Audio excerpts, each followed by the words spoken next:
"Can I share this table?" asked the one-legged girl to the single dad. Then he said, The rain hammered against the windows of the small diner in rural Colorado, blurring the neon lights until they looked like smudged streaks of red and blue.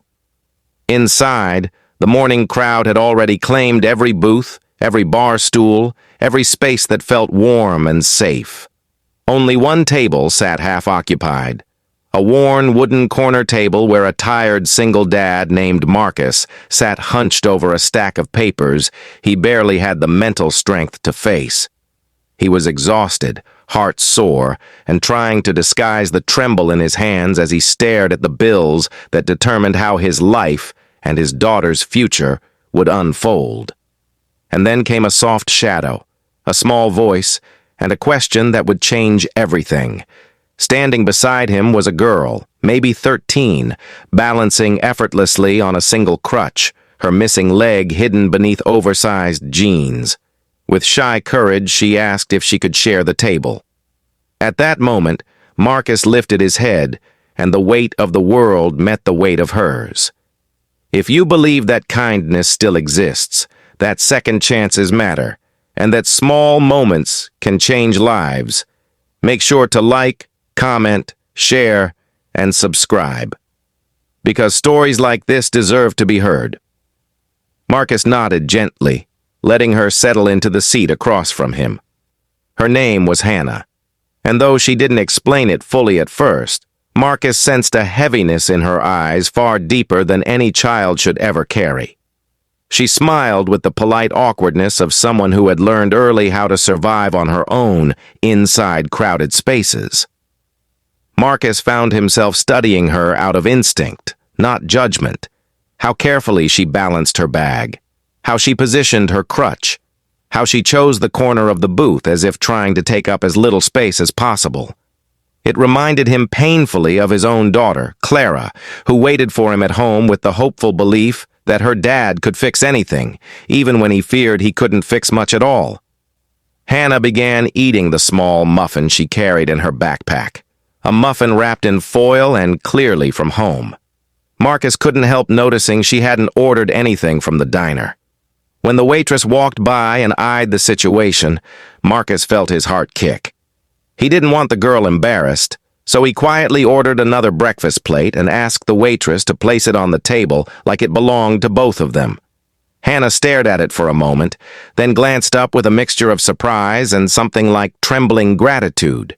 She told him she'd been saving every dollar she could because her mom was working double shifts and still struggling to pay medical bills left over from the accident that had taken her leg. She said it gently as if it were simply a fact of life, not a tragedy. The words dug deep into Marcus. He knew hardship. He knew the terrifying math of bills and paychecks that never lined up. Ever since Clara's mother had passed away, he had held everything together with frayed threads, working 2 jobs, sleeping too little, convincing his daughter that pancakes for dinner was a fun tradition instead of evidence that they couldn't afford groceries that week. And here was this one-legged girl, showing a strength most adults couldn't muster. She talked about her dreams in quiet fragments, mentioning how she wanted to join her school's robotics team, but felt embarrassed because she couldn't move as fast as the others. She said she missed running most, not because of sports, but because she used to run home from school to surprise her mom with silly jokes at the door. As she spoke, Marcus realized how life could test even the youngest souls with battles they never chose. Her courage felt like a mirror reflecting his own doubts, fears, and exhaustion. But her bravery, wrapped in vulnerability, stirred something inside him. A reminder that resilience could come from the unlikeliest of places. He found himself opening up, telling her how Clara struggled too, not physically, but emotionally, trying to adjust to a world without her mother. He told her how he felt like he was failing more days than succeeding. And in that quiet corner of a noisy diner, they became 2 people sharing invisible scars. Hannah mentioned that she often came to the diner after school because it felt safer than going home to an empty apartment. Her mom's job kept her away at all hours, and though Hannah insisted she didn't mind, Marcus recognized the loneliness behind her smile. She said that people sometimes stared at her leg, or where her leg should have been, and that she tried to ignore it, but it still made her feel small. She admitted she avoided joining activities at school because she feared becoming the girl everyone pitied. Her honesty cracked Marcus open. He thought of Clara, who often sat silently on her bed, unsure how to talk about missing her mother, unsure how to ask her dad for help when he already seemed overwhelmed. As the rain softened outside and sunlight broke through the clouds, Marcus noticed something shift. In sharing the table, the weight on both their shoulders suddenly felt a little lighter. Hannah laughed at one of Marcus's attempts at humor, a rusty skill he'd nearly forgotten he had. And something about her laughter, bright despite everything, made him feel alive again.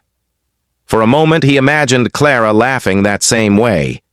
He imagined the two girls meeting, maybe even becoming friends, and he felt a tiny spark of hope flicker inside him. When their plates were empty and the morning rush slowed, Hannah finally said she should head to school. But before she left, Marcus offered her a ride. She hesitated, then accepted, explaining that walking long distances on the crutch made her shoulders sore. During the drive, she looked out the window and said softly that she hoped the future held better days. Marcus didn't promise anything unrealistic, but he told her, as genuinely as he could, that better days often start with small moments, small choices, and small kindnesses. She smiled again, the kind of smile that felt like a sunrise after a long night. As days passed, the unexpected friendship between Marcus, Hannah, and eventually Clara grew into something profound. Hannah would stop by the diner whenever she could, sometimes joining Marcus for breakfast, sometimes sharing school stories with Clara in the park. The three of them built a strange but beautiful little support system, stitched together not by blood but by shared loss, shared courage, and shared kindness. Marcus began helping Hannah's mom whenever he could, fixing a broken kitchen cabinet, watching Hannah after school, or simply reminding them they didn't have to face everything alone. In return, Hannah became a light in Clara's life, inspiring her to join after-school clubs and talk more openly about her grief. Hannah, for the first time in months, felt like she belonged somewhere. One afternoon, as Marcus watched the two girls building a small robot together for the school expo, he felt tears sting his eyes. Not from sadness, but from the overwhelming realization that sharing that table in the diner had set in motion a chain of goodness that changed all their lives. He had gained hope. Clara had gained a friend. Hannah had gained a place where she didn't feel broken or different. And all of it began with a simple question from a brave girl who had lost a leg but not her spirit. If this story has touched your heart even a little, please consider liking, sharing, commenting, and subscribing. Your support helps keep stories of compassion and resilience alive.